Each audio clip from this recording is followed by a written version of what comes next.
এই যে জনগণ গণঅভ্যুত্থান সংগঠিত করে আওয়ামী লীগের মতো একটা ফ্যাসিবাদী শক্তির পরাজয় নিশ্চিত করা হয়েছিল, এই পরাজয়টা কিসের জন্য আপনারা সবাই জানেন, সেটা বাংলাদেশের আগামীর জন্য। কিন্তু সেই আগামীটা কে? সেই আগামী হচ্ছে আমাদের সন্তানরা, সেই আগামী হচ্ছে আমাদের শিশুরা।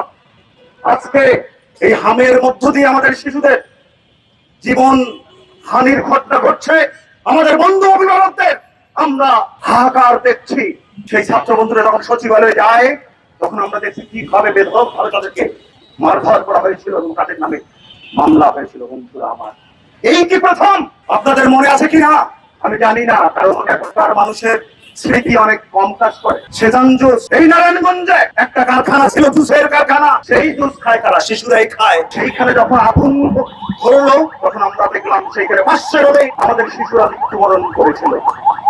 বন্ধুরা আমার, এই যে প্রথম জনস্বাস্থ্যের এই অবস্থা, করোনার সময় আপনারা দেখেছেন তখন যে ছিল শেখ হাসিনার ঘরে, সে ইন্ডিয়া থেকে ভ্যাকসিন কিনবে জন্য এখানে একটা সংকট তৈরি হয় এবং করোনার টিকা মানুষ ঠিকঠাক পায়নি। বাংলাদেশে এখনো অনেক মানুষ পাবেন যারা করোনার টিকা পায়নি। এইটা সংকট, এটা শুধু ইন্টারিমের সংকট না, এটা শুধু হচ্ছে তার আগের আমলের সংকট না, এই সংকট হচ্ছে পুঁজিবাদের সংকট, পুঁজিবাদের তৈরিকৃত সংকট।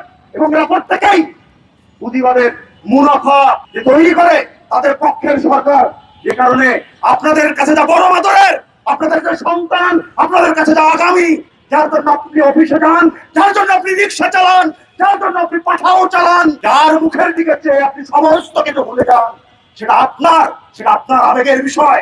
এদের কাছে সেটা আবেগের বিষয় না, এদের কাছে সেটা আগামীর শ্রমিক। আপনি আমি সবাই আগামী শ্রমিক। এই শ্রম সংস্থার দেশে এই শ্রমিকের মারা গেলে কিচ্ছু যায় আসে না রে ভাই, কিচ্ছু যায় আসে না। আপনি দেখেছেন শিশুরাই কে প্রথম। এই কৃষক, আপনারা পড়াশোনা করেন, কৃষককে বড় রোমান্টিসাইজ করা হয়। তাই আসে কখন একটা কারখানায় আগুন লাগুক, একটা যন্ত্র ভাঙ্গেন, একটা বাড়ি ভাঙ্গেন করতে হয়, তখন বলবে এই রাষ্ট্রের নাকি ক্ষয়ক্ষতি হয়ে গেল। যেভাবে হাতিলা কেটেছিল মেট্রো রেল যখন আপনারা ভাঙতে গেছিল, মানুষজন খুব কাছে। মেট্রো রেল একটা জড় জিনিস, কখনো মা বা বাবা বলে ডাকে না, সেটাকে নিয়ে মানুষের কষ্ট হয়, কিন্তু এই সন্তানদের নিয়ে কোন ধরনের এই কষ্ট হয় না। কারণটা কি? কারণ মাইলস্টোনে যে শিশুরা মারা গেছে, যারা রাষ্ট্র ক্ষমতায় ছিল, তারা কি তাদের শিশু? জুলাই অভ্যুত্থানে যে শিশুরা মারা গেছে, তারা কি তাদের শিশু? এই হামে যারা মারা যাচ্ছে, তারা কি তাদের শিশু? তারা তাদের শিশু নয়। এই রাষ্ট্র ক্ষমতায় যারা বারবার থাকে, এই রাষ্ট্র ক্ষমতা পালানোর জন্য, রাজনৈতিক পরিবেশ পাল্টানোর জন্য, ফ্যাসিবাদ পাল্টানোর জন্য লড়াই করে কারা? লড়াই করে এই শিশুরা।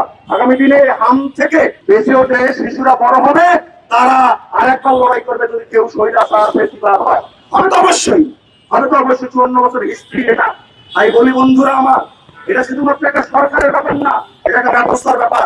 সেই ব্যবস্থার জন্য আমাদের পুঁজিবাদী ব্যবস্থা, এরা প্রত্যেকে এই পুঁজিবাদী ব্যবস্থা মাত্র। যে কারণে আপনারা দেখেন, আর একটা বিষয়ে বলে শেষ করব, সংসদে নানান কথা হয়, নানান বিষয়ে খুনসুটি হয়, গাড়ি লাগবে, ঘোড়া লাগবে, সেই নিয়ে আলাপ হয়। বিরোধী দল আর সরকার দল মাঝে মধ্যে আমরা ভুলে যাই এত প্রেম। এই যে আমেরিকা নাস্তিক মুরতাদদের দেশ, এইখানে আসে এই যে ধর্মের পক্ষে এত লোক, সেই রাষ্ট্রটাকে জিম্মি করবে, কখনো দেখছেন এদেরকে? এরা তখন আর খেপবে না। কারণ কি? কারণ এরা সবাই যতই এখানে কাছে এক একটা স্লোগান হোক, সেই স্লোগান আপনারা শুনছেন, ঢাকা না দিল্লি, ঢাকা না দিল্লি, কিন্তু মনে মনে এরা সবাই ওয়াশিংটন করছে। এটা তো পরিষ্কার হয়ে গেছে